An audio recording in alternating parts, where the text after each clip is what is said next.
Salut. Vous avez déjà vu L'Exorciste de Friedkin sorti en 73, tu sais, celui avec la gosse à la pire skincare routine de l'histoire et la tête qui fait des 3-6 spins là. Dans le film, la gamine elle est habitée par un démon et du coup, ni une ni deux, les parents ils contactent le prêtre local pour envoyer tout ce petit monde en enfer. Sauf que cette œuvre, évidemment, c'est une fiction et dans notre monde bien réel, les gamines qui grimpent au mur comme l'araignée gypsy, ça court pas les rues. Aux grandes dames des exorcistes de la vraie vie véritable qui, eux, ne demandent qu'à travailler. Alors certains, pour occuper leur temps, ont trouvé une autre clientèle, bien plus courante et qui en plus a l'avantage de ne pas parler en mode inversé, les homosexuels. Et il y avait là un prêtre, exorciste donc, me fait monter dans une chambre. Il y avait chez lui un religieux grand, musclé, qui commence à me tenir parce que je m'agitais sur le lit où on m'avait proposé d'être. Et finalement, le prêtre commence le grand exorcisme. Et comme j'étais très agité, alors ça j'en ai un vrai souvenir, on m'a attaché sur le lit, et d'une violence terrible. Et je suis sorti de là, je ne sais pas, enfin, je sais même plus quel mot employer. Et ça je n'oublierai jamais, sinon. Il y a un sujet, on ne peut plus actuel et qui nous concerne tous tant il est violent et sombre à traîner au fond de la société. Celui de la stigmatisation mais au-delà même des thérapies de conversion, sous toutes leurs formes, qui visent les personnes homosexuelles, trans, bref, la communauté LGBTQ+, dans son ensemble. Et quand bien même vous seriez hétéro, cis comme moi, vous risquez malgré tout d'être vraiment choqué de ce que vous allez apprendre dans cette vidéo. Celui que vous venez d'entendre s'appelle Jean-Michel Dunant. Il a 58 ans et est l'un des courageux rescapés à témoigner de ce qu'il a subi étant plus jeune et qu'il a bien poussé aux portes de la mort. J'allais aussi au catéchisme. J'allais dire, c'était pas du forcing, j'étais bien. J'ai vécu des années de classe primaire assez tranquille. En revanche, quand je suis arrivé au collège, j'ai commencé à vivre ce que l'on ne nommait pas à mon époque, le harcèlement. Je sais ce que c'est que d'avoir été tétanisé par la violence des mots. La selle de mon vélo, mon cartable était régulièrement tagué, pédé, enculé. Enfin, je sais ce que c'est que d'avoir eu la boule au ventre, passer des nuits entières à chialer dans mon lit, et de me dire demain matin je ne vais pas ou je me fous en l'air. Enfin, tout ça, je l'ai traversé. Et ça a correspondu à un moment où dans ma paroisse est arrivé un groupe de prière de ce que l'on appelait à l'époque le renouveau charismatique. Alors ça a été à la fois une joie pour moi et puis ça va devenir plus tard un des grands drames de ma vie. Vous l'avez compris, Jean-Michel est élevé dans la religion chrétienne, pour être exact, et petit à petit, alors qu'il grandit et sent son désir envers les hommes s'amplifier, et qu'il fait ses premières expériences sexuelles, une déchirure apparaît. D'un côté, ses pulsions sont incontrôlables, mais de l'autre, sa foi interdit son comportement déviant. Alors, pour résister le plus possible à ses fantasmes, Jean-Michel, à ses 18 ans, ira rejoindre un ordre religieux à Montpellier. La tentation n'a pas été sous-scellée bien longtemps. J'habitais au couvent et je pouvais sortir, et il n'a pas fallu 15 jours que je trouve le chemin des jardins publics de Montpellier où se passaient des rencontres de drague. Tout ça, ça a fait que alimenter ma honte, et c'est là que, n'en pouvant plus, j'ai parlé à un jeune frère du couvent, un jeune prêtre, et qu'il m'a dit, écoute, on te voit, nous, un jeune garçon priant, on voit bien que tu es appelé à être religieux, à être prêtre. Jésus va te guérir. Et il m'a proposé, dans le cadre d'un petit groupe de prière, ce que l'on appelait, ce qu'on appelle toujours d'ailleurs dans certains milieux cathos, une prière de guérison, qui somme toute est assez light. On impose les mains et puis on demande à Jésus de vous guérir. Et alors ça marchait, Simon, ça marchait pendant une semaine, et je me disais ça y est, c'est bon, mais ça revenait comme par vague. Oui, évidemment, tu te doutes que si 3 prières pouvaient changer ton orientation sexuelle, ça se saurait quoi. Alors, on lui propose ensuite de suivre un cursus de délivrance. En gros, c'est un peu l'étape supérieure. On lui fait revisiter son enfance en essayant de relier son homosexualité à tel ou tel événement. Je vous laisse évidemment deviner si ça a fonctionné. Je suis rentré dans un processus où on me faisait revisiter mon enfance, d'où venaient mes tendances. Alors bien sûr, je vous passe tous les détails de psycho à 2 balles. Et vous imaginez bien que là aussi, j'étais dans un écartèlement total, sûr d'être délivré, et en même temps je me retrouvais à baiser de manière compulsive.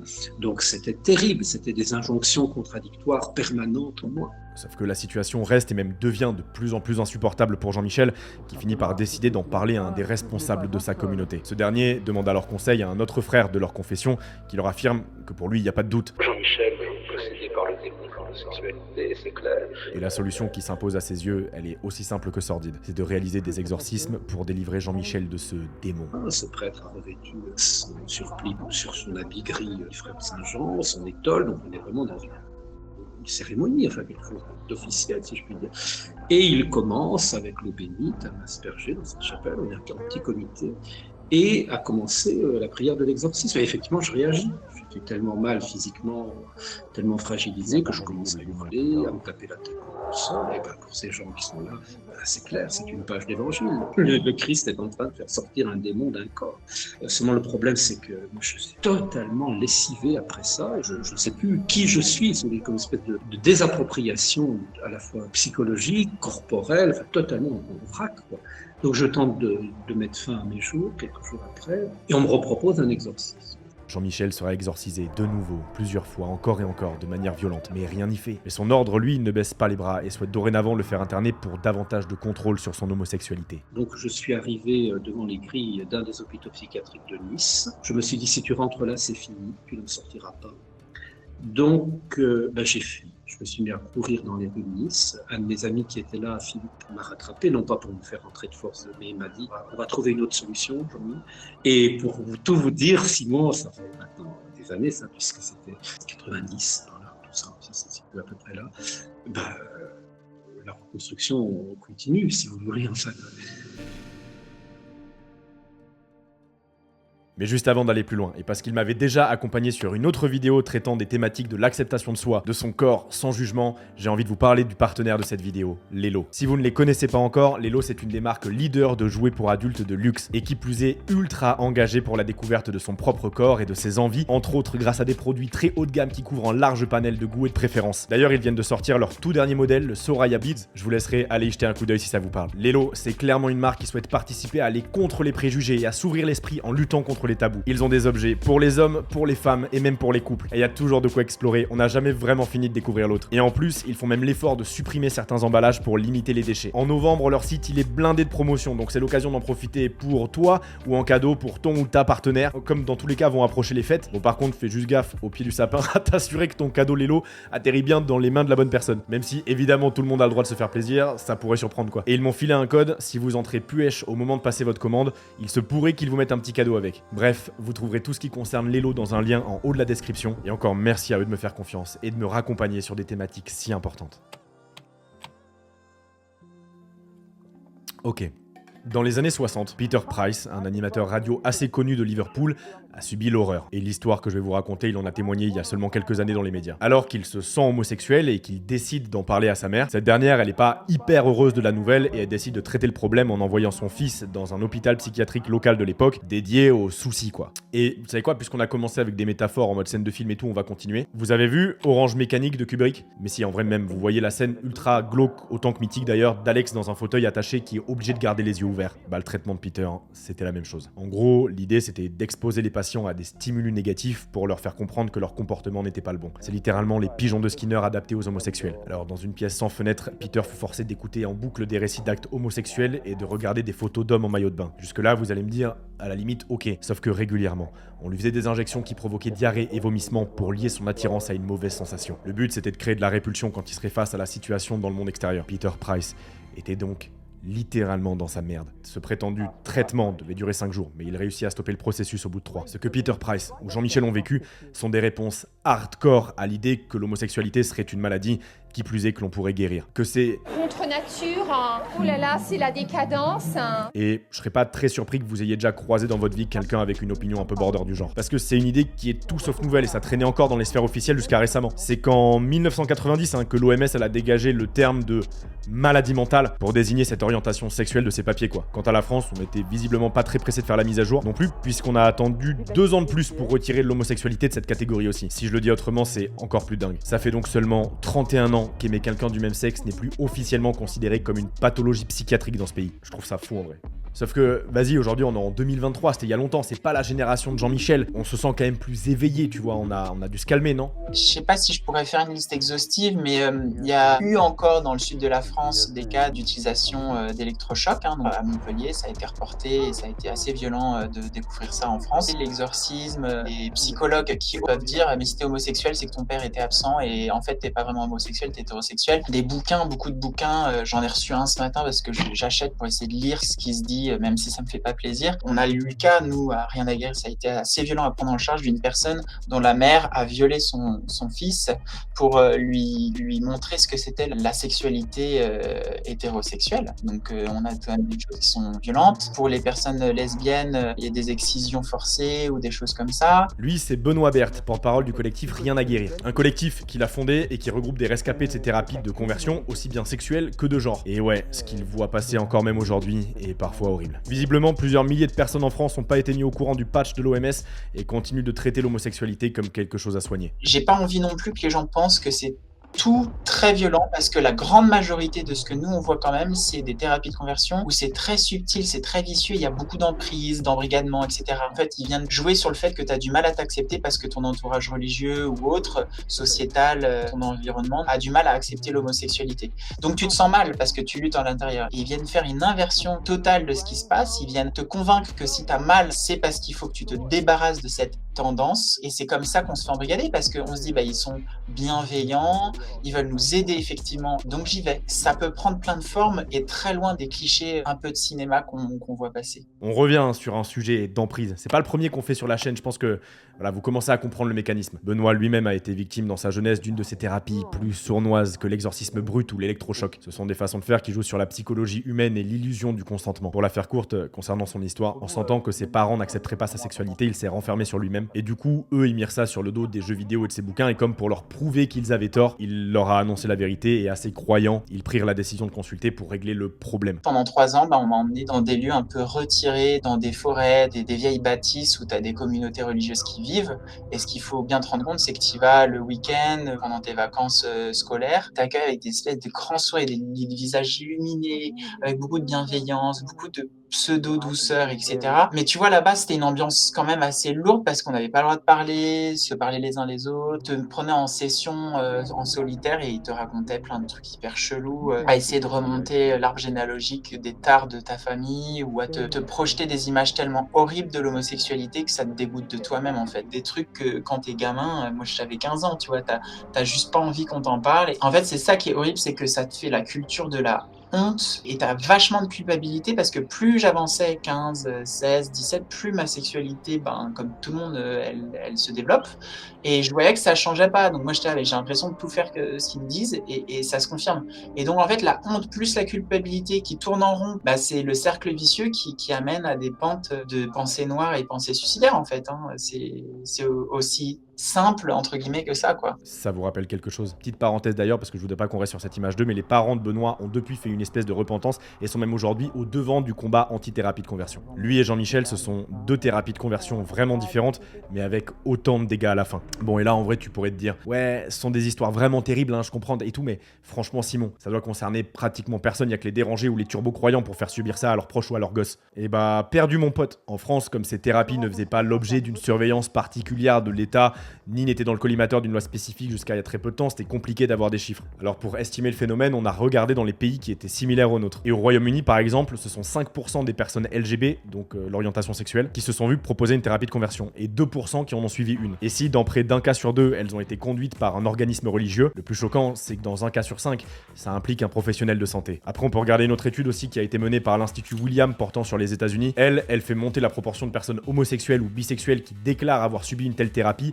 à 6,7%, et elle confirme au passage que passer par ces thérapies augmente la probabilité de suicide et de dépression. Et je reprends, vous vous dites encore une fois peut-être, wesh, 5, 6, 7% là, c'est rien en vrai. Ouais, ça reste des dizaines, voire des centaines de milliers de personnes. Et si on le dit autrement, ça se sent parce que c'est une personne sur 15 ou 20 homosexuels ou bi qui s'est vu proposer une thérapie dans sa vie. Et selon Benoît et d'autres études compilées, le ratio grimpe à une personne sur 4 ou sur 5 lorsqu'il s'agit de transidentité. Après, j'avoue, pour les States aussi, c'est vraiment spécial. Chez l'oncle Sam, il existait carrément plusieurs grosses structures qui proposaient ces thérapies de conversion avec pignon sur rue et qui ont réussi à s'exporter à travers le monde. C'est vraiment lunaire. Il y en a une d'entre elles qui s'appelait Exodus International, et à son prime, c'était une véritable petite multinationale puisqu'elle était présente dans plus d'une quinzaine de pays. Donc bon.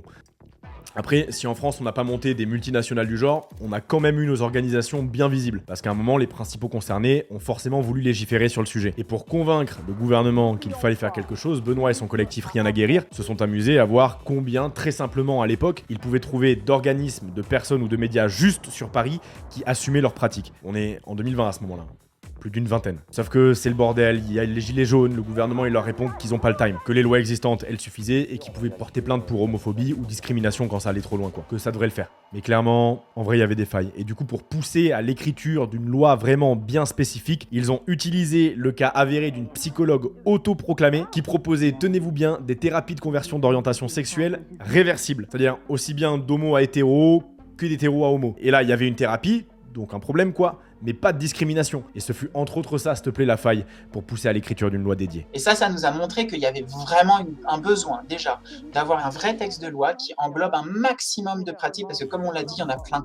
Il y en a plein de 1000 manières différentes et pas que religieuses. Et en plus de ça, d'avoir un texte de loi, c'est un symbole fort de communication qui vient dissuader les personnes qui font encore des thérapies de conversion d'en faire. On est très content que la loi, qui aujourd'hui est une des lois les plus solides dans le monde, les gens le disent, l'Union européenne le dit, les spécialistes mondiaux le disent, en France on a une des lois les plus solides. Cocorico, et on fait pas que de la merde. Et là, avec la mobilisation de nombreux acteurs, le 31 janvier 2022, vous voyez quand je vous disais que c'était d'actualité, passe une loi de la majorité, votée à l'unanimité, qui condamne littéralement toutes pratiques, comportements ou propos répétés visant à modifier ou à réprimer l'orientation sexuelle ou l'identité de genre, vraie ou supposée d'une personne, ayant pour conséquence une altération de sa santé physique ou mentale. Avec à la clé quand même 2 ans d'emprisonnement et 30 000 € d'amende, et plus encore s'il s'agit de mineurs impliqués. Et bah super, je pense qu'on peut dire qu'on en a définitivement terminé avec eux, non ? Au cœur de la Provence, dans cette grande bâtisse, le séminaire dure 1 semaine. Les organisateurs peuvent aussi prendre en charge les questions d'orientation sexuelle. Ces séances sont dispensées par Torrent de Vie, une association évangélique. Depuis plus d'1 an et demi, ces pratiques sont interdites par la loi. Yes, bah voilà. Après fallait s'en douter. C'est pas parce que t'interdis de voler que bam, tous les voleurs de France s'arrêtent du jour au lendemain quoi. En fait, ce qui s'est passé, c'est que les auteurs de ces thérapies, comme l'association Torrent de Vie incriminée par BFM, se sont d'un coup fait très discrètes dans certains cas. Quant aux plus virulentes, elles ont juste décidé de bouger dans les pays où la pratique reste encore autorisée ou à minima ignorée par les autorités. Le fait que c'est interdit en France, on a vu des groupes assez connus migrer et se déplacer dans des pays frontaliers francophones notamment, où c'est pas encore illégal pour continuer d'exister et de rameuter les gens là-bas en fait. Donc au niveau européen, il faut avancer. Il y a des pays assez connus comme la Pologne et la Hongrie où on sait que ça va être difficile. Je pense que ça bloque encore une fois beaucoup, principalement à cause des questions sur la transidentité. Voilà. Je pense qu'il faut se regarder en face. Si l'homosexualité est, et heureusement, de plus en plus acceptée dans nos sociétés, enfin j'espère, j'ai l'impression, bah la nouvelle bête noire qui fait peur, parce que plus récemment mise sous le feu des projecteurs, c'est la transidentité. On entend par là toute personne qui ne se reconnaît pas dans son genre attribué à sa naissance. Toute personne dont le genre, homme, femme, non-binaire, ne correspond a priori pas à son sexe biologique de départ. Et eux aussi, bien entendu, ont droit aujourd'hui à leur thérapie tout aussi hardcore et pernicieuse que celle des homosexuels. Sauf que eux, leur cas est encore plus mal accepté par les plus conservateurs d'entre nous, et ça bloque parfois. En France, par exemple, lors du vote de la loi, le Rassemblement national, qui était pour la pénalisation des thérapies envers les homosexuels et les bisexuels, s'opposait à l'élargir aux personnes trans.